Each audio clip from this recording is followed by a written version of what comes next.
నమస్తే అండి. నేను వాణి. ఈరోజు మనం శ్రీను పెద్దుల గారు రచించిన 'బాధ్యత నమ్మకం' అనే ఒక మంచి కథను విందాం. శ్రీధర్ పొద్దున లేచి యోగా చేసుకుని వచ్చి హాల్లో సోఫాలో కూర్చున్నాడు. ఆరోగ్య విషయంలో మాత్రం ఎప్పుడూ పూర్తి శ్రద్ధ తీసుకుంటాడు. తను చేస్తున్నది ప్రభుత్వ ఉద్యోగం. ఇంకా 10 సంవత్సరాల సర్వీస్ ఉంది.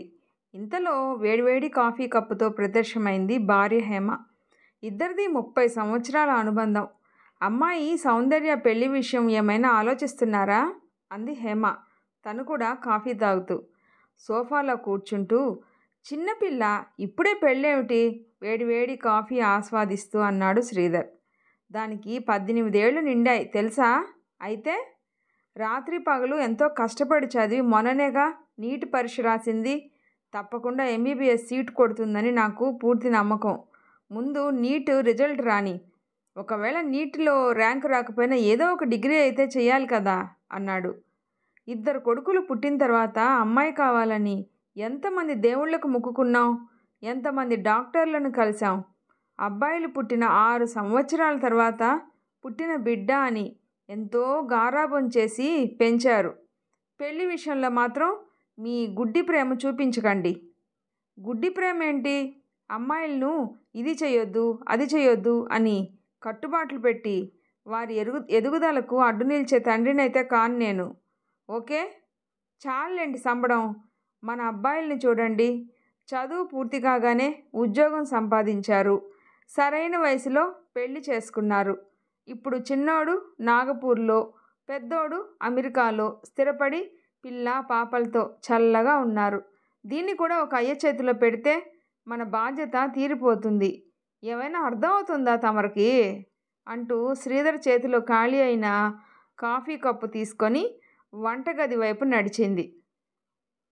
దీనికి ఎప్పటికీ బుద్ధి రాదు అని మనసులో అనుకుంటూ పేపర్ అందుకున్నాడు శ్రీధర్. పెద్దగా ఆకర్షించే వార్తలేవీ కనిపించలేదు. ఇంతలో పక్కనే ఉన్న మొబైల్ టింగ్ టింగ్ అంటూ మెసేజ్ వచ్చిన చప్పుడు చేసింది. మొబైల్ తీసి చూశాడు. ఏదో కొత్త నెంబర్ నుండి మెసేజ్. ఓపెన్ చేసి చూశాడు. ఏదో ఫోటో సరిగ్గా కనిపించలేదు. పక్కనే ఉన్న కళ్ళద్దాలు పెట్టుకొని చూశాడు. ఒక్కసారిగా గుండె ఆగిపోయినంత పనైంది. ఆ ఫోటోలో తన కూతురు, ఇంకొకడు అసభ్యకరమైన సన్నివేశంలో నగ్నంగా ఉన్నారు. ఫోటో చూసినప్పటి నుండి శ్రీధర్కి మెదడు ముద్దుబారిపోయింది. నోట మాట రావట్లేదు. హేమా హేమా అని అరవాలనుకున్నాడు. కానీ గొంతు నుండి మాటే రావట్లేదు. పట్టు తప్పిపోతుంది.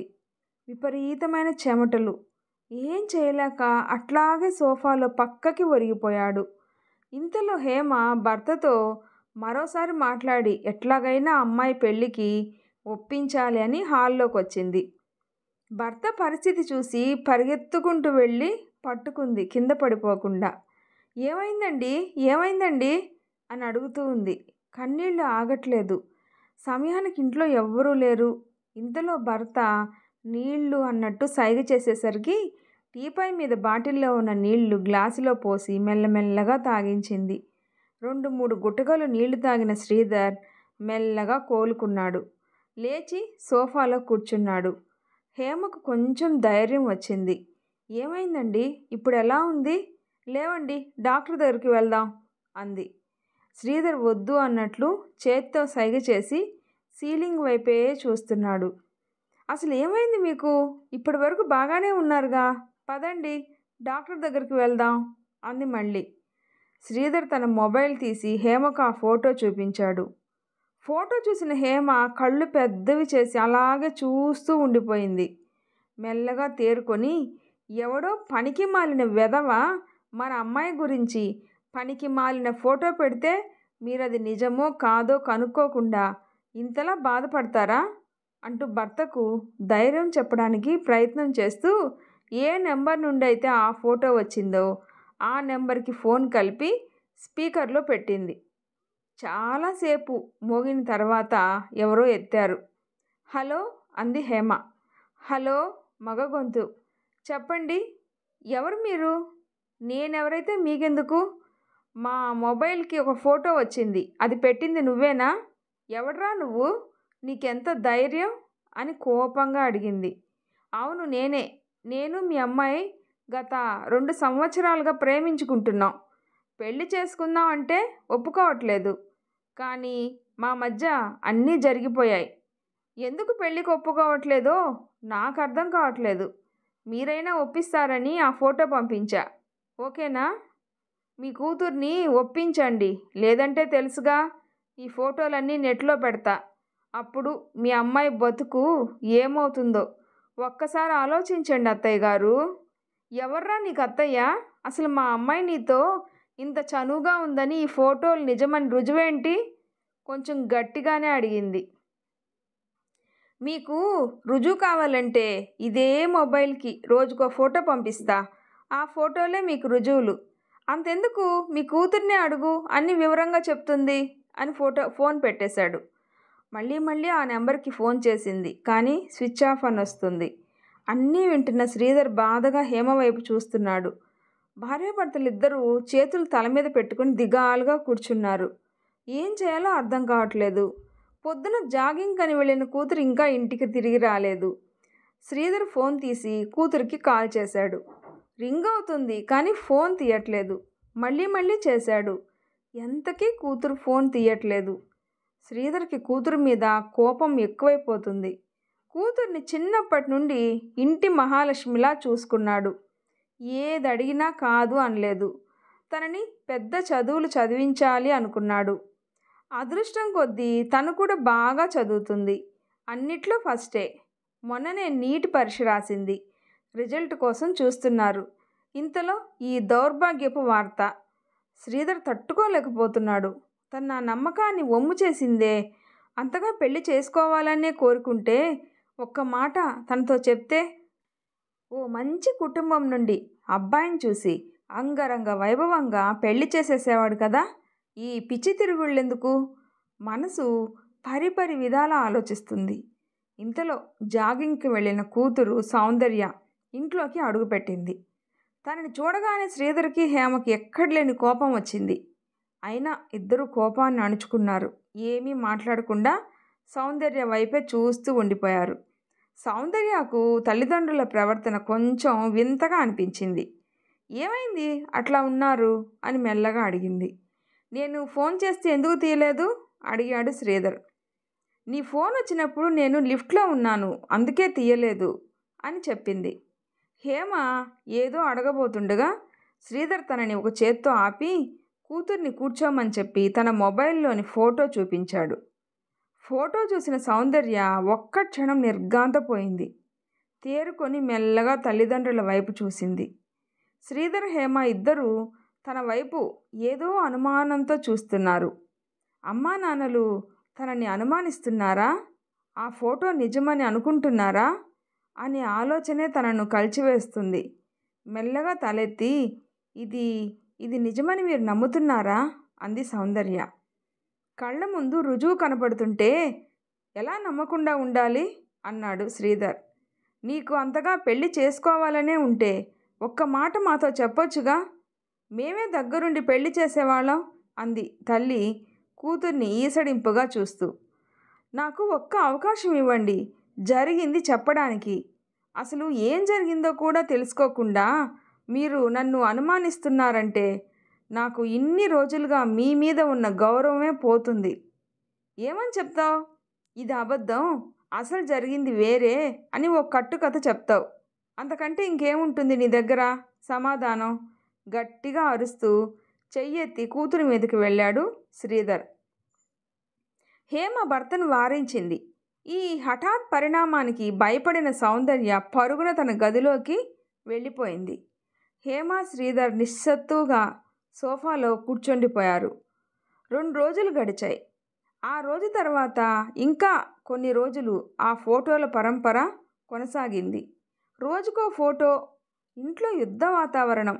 తల్లిదండ్రులు ఎంత వారించినా వినకుండా రోజు పొద్దున్నే సౌందర్య ఎక్కడికో వెళ్తుంది. దీంతో ఇద్దరికీ కూతురుపైన కోపం ఇంకా పెరిగింది. సౌందర్యతో మాట్లాడడమే మానేశారు. ఇద్దరు కొడుకులకు ఫోన్ చేసి జరిగిన సంగతి మొత్తం పూసకొచ్చినట్టు వివరంగా చెప్పారు. 2 రోజుల్లో చిన్న కొడుకు నాగపూర్ నుండి వస్తున్నాడు సౌందర్యతో మాట్లాడటానికి. తన భవిష్యత్తు గురించి చర్చించడానికి. ఆ రోజు సాయంత్రం శ్రీధర్కి లోకల్ పోలీస్ స్టేషన్ నుండి ఫోన్, అత్యవసరంగా రమ్మని. భార్యాభర్తలు భయపడుతూ కూతురు విషయంలో ఇంకా ఏమేమి సంగతులు, ఎలాంటి అసభ్యకరమైన విషయాలు వినాలో అనుకుంటూ హుటాహుటిన పోలీస్ స్టేషన్కి వెళ్ళారు. అక్కడ షీ టీం కోసమై వేరేగా ఏర్పాటు చేసిన గదిలోకి వారిని వెళ్ళమని పంపించారు. ఆ గదిలో మహిళా ఆఫీసర్తో సౌందర్య ఏదో మాట్లాడుతూ ఉంది. శ్రీధర్ని హేమని చూసిన ఆ ఆఫీసర్ వాళ్ళని కూర్చోమని, మీరేనా సౌందర్య తల్లిదండ్రులు అని అడిగింది. అవును అన్నాడు శ్రీధర్. ఆమె శ్రీధర్ని హేమను చూస్తూ, మీకు వచ్చిన ఫోటోల్లో మీ అమ్మాయితో ఉన్న అబ్బాయి అతనేనా అంటూ పక్కనే కటకటాల్లో ఉన్న ఓ 25 ఏళ్ల అబ్బాయిని చూపించింది. భార్యాభర్తలు అటువైపు చూసి అవును అతనే అన్నారు. గత 6 నెలలుగా నన్ను ప్రేమించు అంటూ మీ అమ్మాయి వెంట పడుతున్నాడు వాడు. మీ అమ్మాయి ఎంతకీ ఒప్పుకోక తన చదువు మీద ధ్యాస పెట్టింది. ఆ అబ్బాయి సంగతి చెప్తే ఎక్కడ మీరు కంగారు పడతారో అని మీకు కూడా చెప్పలేదు. వాడు మీ అమ్మాయిని ఎలాగైనా లోబర్చుకోవాలని మీ అమ్మాయి ఫోటోలను మార్ఫింగ్ చేసి అబద్ధపు ఫోటోలు సృష్టించి మిమ్మల్ని బ్లాక్మెయిల్ చేయడం మొదలుపెట్టాడు. మీ అమ్మాయినే కాదండి, గత కొన్ని సంవత్సరాలుగా ఎంతోమంది అమ్మాయిలను, వీడి మాటలు నమ్మిన తల్లిదండ్రులను వీడు బ్లాక్మెయిల్ చేస్తూ అక్రమంగా డబ్బులు దోచుకుంటున్నాడు. వీడిని పట్టుకోవడానికి మేము ఎన్నోసార్లు ప్రయత్నాలు చేశాం. దొరికినట్టే దొరికి పారిపోతున్నాడు.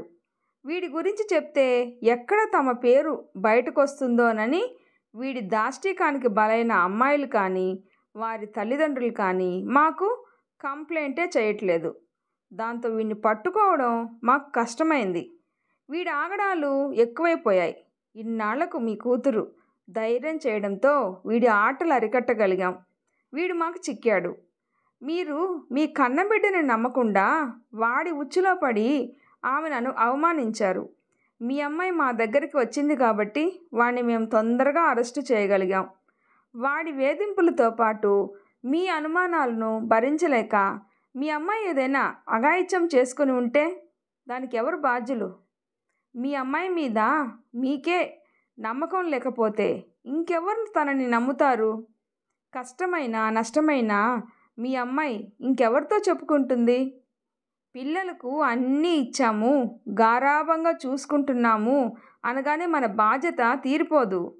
ప్రతి కష్టంలో నష్టంలో వారికి అండగా తోడుగా ఉండాలి. అంతేకాని ఎవడో కోన్ కిస్కగాడు మీ పిల్లల గురించి ఏదో వాగితే అదే నిజమని నమ్మి మీ పిల్లల మాటలకు విలువివ్వకపోతే ఎట్లా? మీరే చెప్పండి అంది సీరియస్గా. శ్రీధర్ హేమ దించిన తల ఎత్తకుండా నేల చూపులు చూస్తున్నారు. తాము ఎంత పెద్ద తప్పు చేశారో వాళ్లకు కళ్ళకు కట్టినట్టు కనిపిస్తుంటే వారి మీద వారికే అసహ్యం వేసింది. తమ కూతుర్ని తప్పుగా అర్థం చేసుకున్నాము అన్న భావనే వారిని ఎంతో కుంగదీసింది. తల్లిదండ్రుల పరిస్థితిని అర్థం చేసుకున్న సౌందర్య, మా అమ్మా నాన్నలు చాలా మంచివారు మేడం.